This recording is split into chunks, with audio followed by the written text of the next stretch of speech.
বিপ্লবের আল্লাহ একজন যোদ্ধা ছিলেন।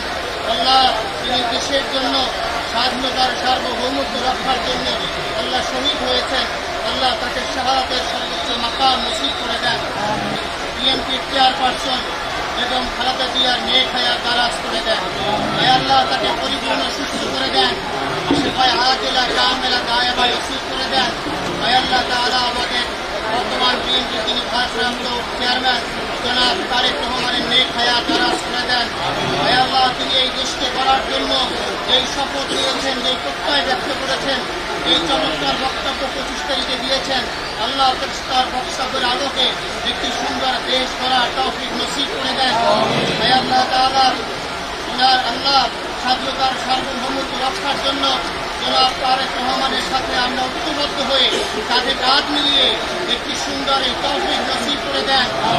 আল্লাহ তাআলা এই কবরস্থান এখানে যারা শায়িত আছেন অভিনজরুল সহ আল্লাহ তাদের সকলের অপরাধ মাফ করে দেন।